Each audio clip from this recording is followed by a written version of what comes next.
welcome Dr. Brennan Peterson. So glad that you are here to join us on behalf of Yesh Tikva. I'm Dvora Entin, and I'm the clinical consultant for this organization. And we are together today to talk about men and infertility. We will probably include something about male factor, but primarily about how men cope with, deal with, and some of the research around men and their way of navigating this world of fertility treatment. And so first, can you tell me a little bit about yourself? Yeah, absolutely. Thanks for having me on. I'm really glad to be here. So I work at a university in Southern California in Orange County and Chapman University, and I've been researching the intersection between psychology and infertility and its effect on couples for about 20 years. I'm a professor at the university where I teach courses in family development, and I also train graduate students how to be therapists. I'm a licensed therapist myself. And I just really had a very kind of a great window into the infertility world in a lot of different ways. I started out looking primarily at couples and the impact of infertility on their relationships and how their relationship patterns could help them increase their journey, increase their well-being through that difficult journey, and decrease stress and decrease anxiety and depression. And I've also done a lot of research with fertility awareness issues, and then transitioned more later in my career and looking at some male infertility work, and recently just wrote a chapter for a book on male infertility, summarizing a bunch of research, and that was, I think, how we got connected. And so it's been really interesting to kind of get really into that research as well, not just from a couple's perspective, that's always important too, but also just the experience of men in general. Yeah, I think we tend to primarily focus on the women, right? Because the women are the identified patient, no matter what we're dealing with. Right. Tell me, what are some of the highlights from the research or from your personal professional experience? What are some of the things that you want us to know about how men cope or deal with or interface with infertility? Yeah, that's a great question. I think the biggest thing is that men have a very complex, rich emotional reaction to infertility that has really gone unnoticed a lot.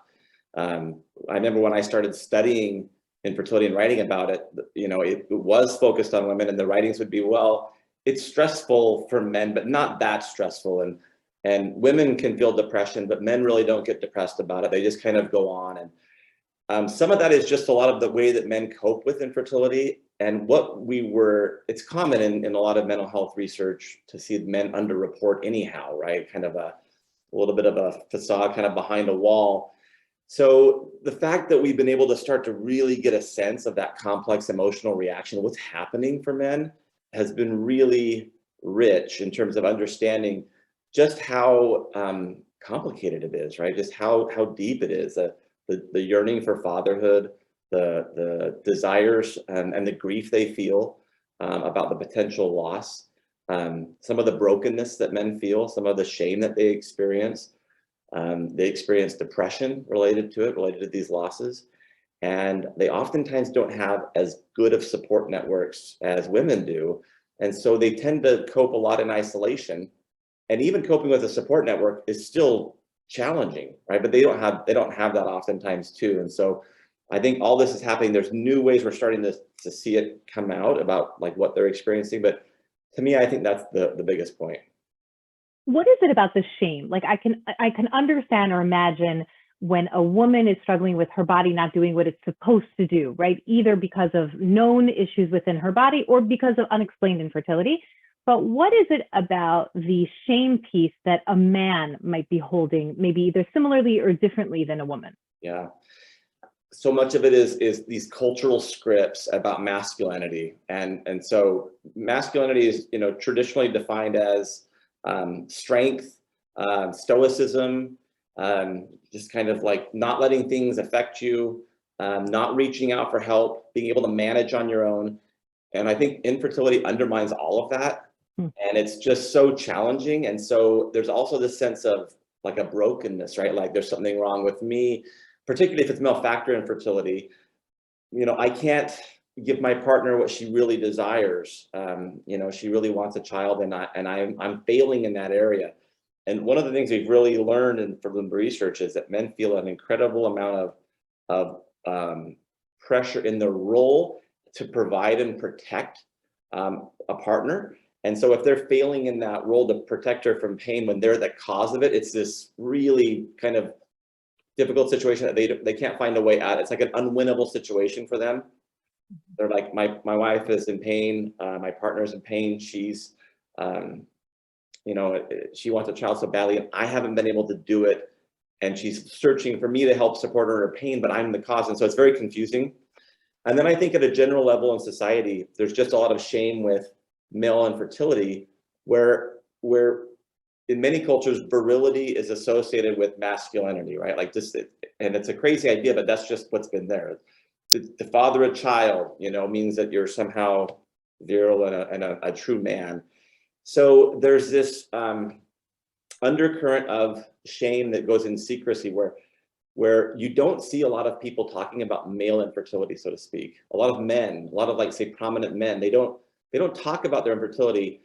We see it more women are talking about infertility, and some men do, but usually it's in relation to the couple, like their partner. Or it's not. It's very rare that you're going to find like a very prominent person in the community who says, "Yeah, I'm struggling with, you know, male infertility. I'm struggling with my reactions to this." And so I think that's a part of the reason for the shame too. Is just they can't fix it, they can't do anything with it, and there's just not a lot of people to express it to. And then men with having low social networks to begin with, they're not good at talking about it, so they just bury it, right? And they're just going to be like, well, I'll just live with it and deal with it.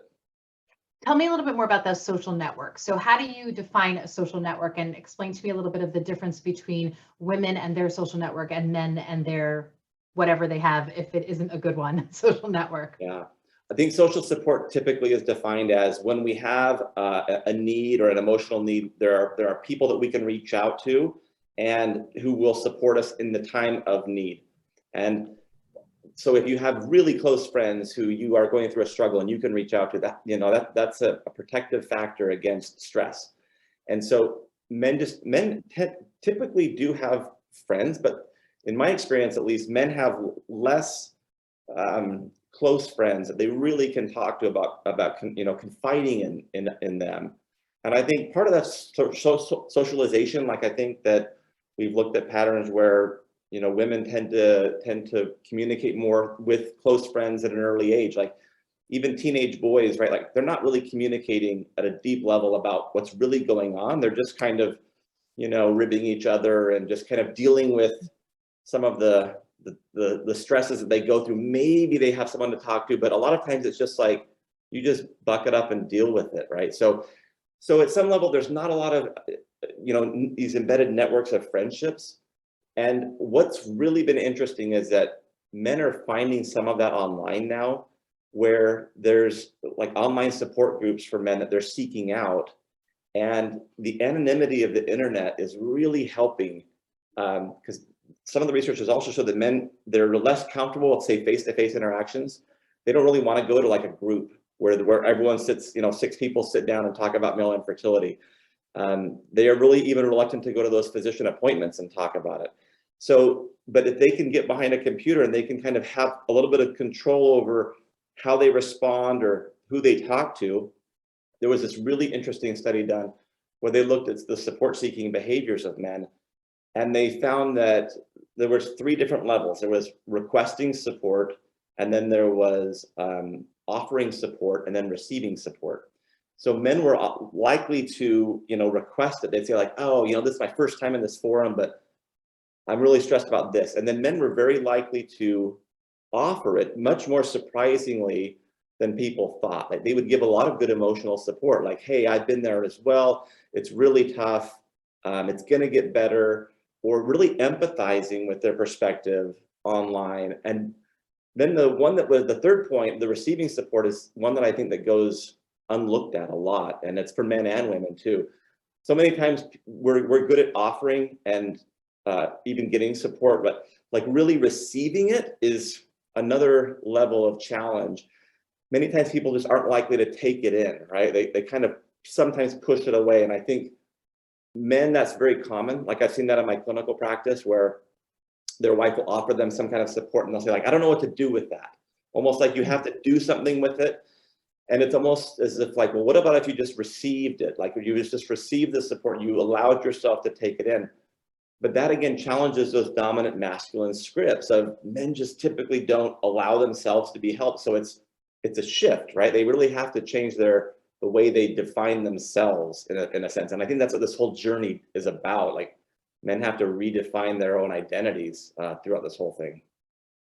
Well, I have so many comments on so many thoughts coming to all the different pieces that you just described. But that idea of creating a new identity, let's just go with that first. That what is that process like for somebody who is struggling with infertility and struggling with, let's say just first where it's a couple's experience versus exclusively where we know that it's male factor, which is, kind of its own unique story. But I'd like to address both, where the development of this identity of somebody who is struggling, but also the struggle when you know that it is your physical issue that is creating this challenge. Yeah.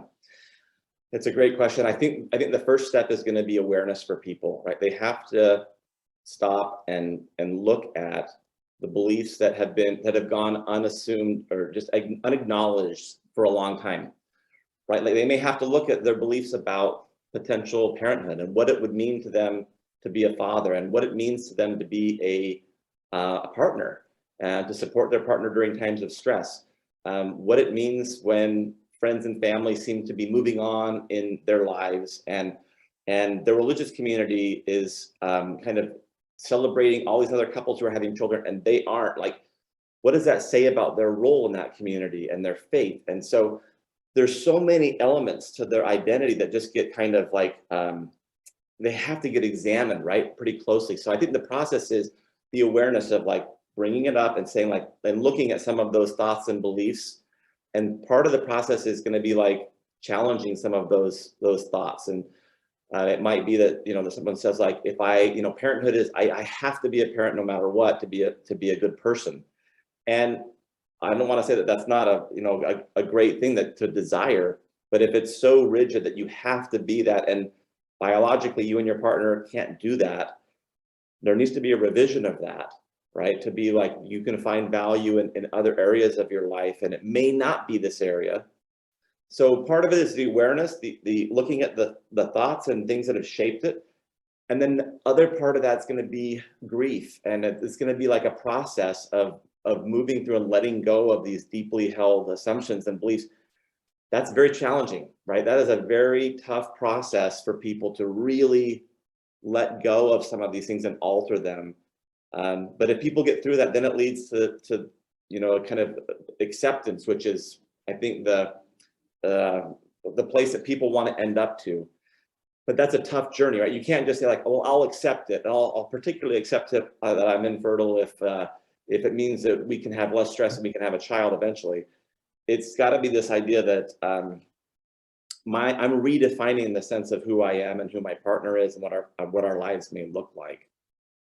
Yeah, and I think about that, especially within the community or within culture, where they're not changing, right? The culture exists, that exists is one that highly prioritizes family building and is incredibly family centric.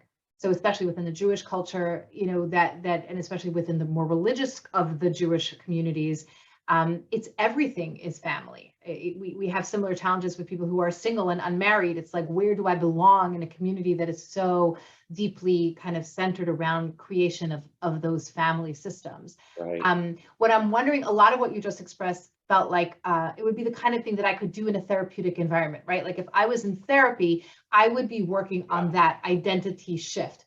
Can you give me some pointers or ideas if I'm not in therapy, right? I'm the wife of a man who is really deeply struggling. Maybe it's male factor, maybe it's just what we are struggling and he's refusing to go to therapy, right? How often do we hear that? Tell me some pointers, like what are some of the messages that you want me to hear as a person in struggle, but also coping with and loving this person that is my partner, but who I can't like kind of reach in this way, and knowing he needs to do his own work. But what are some of my pointers? What am I thinking about? Yeah, that's a really good question, because not everyone is going to go to therapy and it's not for everyone. And that kind of big journey of grieving, and some people are going to say like, no, I'm not going to do that. So, but I think that journey can be had for people in more simple ways. So for instance, I think for a partner examining how they are coping with infertility themselves, how their partner copes, and how they communicate about that with each other. Now that's a really, that probably has evolved over time, right? The communication in the early days were probably was very good. There was probably likely a sense that maybe we're going through a shared struggle, we can get through this.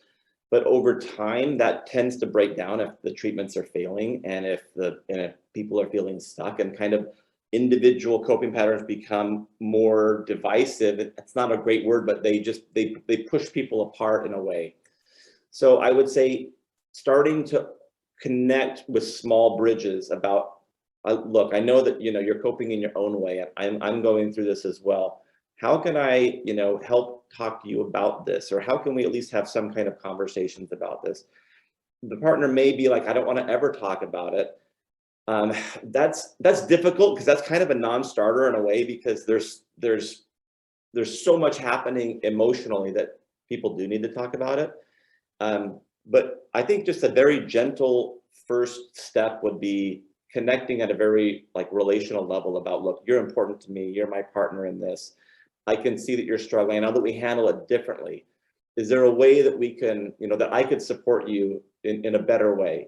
It might be that the male says, like, I need you to let go of these things for me, or I need you to do this, but some kind of like an interaction that brings out kind of some repair or some healing. Maybe there's been some old rifts about communicating in the past where there's been some difficulties. Now, it could just be that the man maybe the relationship has been great, but the man's just really struggling on his own, and his own identity and his own difficulties. Just even acknowledging the importance of, say, disclosing is valuable. So there was a study that came out that showed that men who were experiencing depression, like what was contributing to that, and the main factor was disclosure. Like men who just did not tell anyone, no one else knew but their partner or people close to them, they really struggled more with depression. So really just encouraging them to find someone to talk to, like, hey, is there one of your friends that you can just kind of talk to about this? Or even encouraging them to find an online support group, or maybe they just start a blog where they just start writing in anonymity, and maybe it's not even ever going to be published, but they can just at least get some of this out, because there's a lot happening under the surface. If someone says like, oh, it doesn't bother me at all, but clearly there's the relationship is strained, obviously there are things there, and discussing that, I think, just in various ways, right? It can be journaling and blogging for no one else to see, but it can be like going with one of those online support groups where you're just like, hey, my partner's really struggling. I don't know what to do with this. What do you think? Getting advice from another man who's gone through it feels better. I think it's it's better than, say, if they don't want to go to therapy, then having a therapist kind of tell them, what they should be doing. They're more likely to implement it. So I think those are maybe some strategies to start with. Yeah. Is there any other small thing that you might recommend that is protective to the marriage, to the relationship? I think keeping the sexual relationship healthy is important. There's been some research that shows that if the sexual relationship becomes strained, which it frequently does because of the close connection between sex and pregnancy and infertility, that it doesn't usually repair and get better on its own unless people really devote time to making it better. So I would say, like, prioritizing the sexual relationship, even having it be, if they're not having sex related to infertility, just like some time that's, hey, this is just for us to connect, that can be very protective. And I think finding ways to, it might be like how they disclose this to other people might be a wedge between them. So if they can come up with maybe some consensus, like maybe one partner says like, look, I don't want to talk about this with anyone. And the other partner says like, this is really tough on me. I think that, if I could just tell this person or this person, it would be helpful. That can actually take pressure off the relationship, because the person could then have some outside supports, and it can help. So even if maybe they challenge old disclosure patterns that they've come down on and said, I don't want, you can't talk about, this is really between us, and don't talk about this with anyone else. Giving that partner permission to have some kind of support is probably a good protective factor for the relationship too.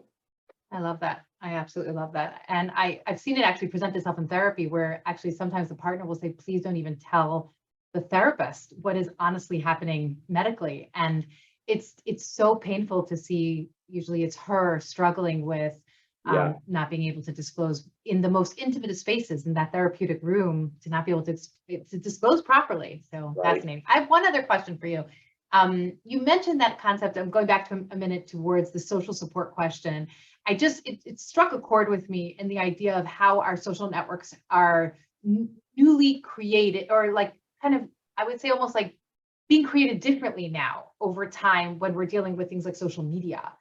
Do we have any sense of how this younger generation who has really been raised in a social network that's been almost exclusively online, how their development of a social network is changing and how that will impact potentially, can we extrapolate any kind of concern or value in the creation of a social network and how each men and women are doing it maybe a little bit differently generationally? Is there a difference? And what are some of the questions that researchers are asking about that space? Yeah, I think there are changes happening. So they did a recent study in the UK that basically found that older men did prefer to keep it to themselves and only talk to their doctors about fertility issues. They didn't want to even talk to family or friends. But they found in that same study that the younger cohort, like 22 to 30, actually did want to talk to their family and friends, did prefer that. And part of that is that online presence as well. There's less of a, I think that's one of the impacts of the generations, is there's less secrecy. There's just more openness and more disclosure. So I think you'll see that probably more common, that people will be willing to talk about it more. Now, but that creates its own sets of challenges as well about the level of openness, right? Like how open, for some is, because people might not agree on the level of openness, right? About how they do that, because some things are very intimate and very shared. Like I remember like Chrissy Teigen sharing on her Instagram pictures of right after a miscarriage or right after a fail or a sonogram, and I was pretty stunned. It was very moving, but that's the most open I've ever seen ever. Very intimate photos about that, right? Like, and so, but I think that in the younger generations there won't be this stigma necessarily of so much shame, and there's just more of more of an openness for just even say diversity in family form, right? Like if you're a man who used donor sperm, and let's say that you're in a heterosexual couple, a lot of times that would be kept very secret, and it might still, because I think that's a really big challenge, but I think it has the potential to be less so in the future, just because of the level of openness that people have. Partly with online, with just posting things online doesn't feel as difficult oftentimes for people to disclose something that's very, very personal to them. But yeah, I think researchers are asking these questions about how that might change. And I think that's a big one, is how might sharing on social media about your infertility journey change? Because I've seen that people will go through that as well, where they'll talk about, hey, we've been diagnosed as infertile, we're going through IVF, and they're very excited and they're getting lots of support. But if the treatment fails, that's very difficult, because although they're receiving support, they have to probably explain it to lots and lots of people. So oftentimes they'll become more reserved about how open they are. So it's always a learning curve there, I think, for people, and it's just sometimes it works and sometimes it doesn't. Yeah, I'd be curious to see in the long run also is that online feedback the same thing as sitting with another human face to face and getting support? If it's a therapist or a best friend or a buddy, is there a difference in the value of this kind of intense feedback versus this kind of more intimate feedback? And I guess that will leave that for the researchers for the future, and we'll keep an eye on what that looks like. This has been a great conversation. I deeply appreciate you spending some time with us. Is there any last comment or thoughts that you want to share with the audience relating to men and infertility? Yeah, one thing I was thinking about is that the way to destigmatize something and the way to take the shame out of it is to bring it into the light. And one of the best ways to do that is like, if a prominent member of a community has gone through something that's stigmatizing and they can talk about it, that is incredibly powerful, right? So if there was a member of the Jewish community and a male member, like a rabbi or someone who's very well known in a particular congregation, and they can openly talk about their infertility, which would be so difficult. I know that's a huge thing. But that, I think, would help people who are going through that to say, oh, you know, I've never, like, if that person can have that experience, you know, maybe this level of brokenness I feel, this level of shame I feel, isn't true. Because look, this person, I respect this person. And in fact, when they share their struggle, I feel more connected to them, or I feel like they're more human. So I think, you know, if there are people out there in the community who have gone through it, who can break some of those silence barriers and share their story, I think that makes a huge difference in targeted communities, because people then can see that and say, man, and then kind of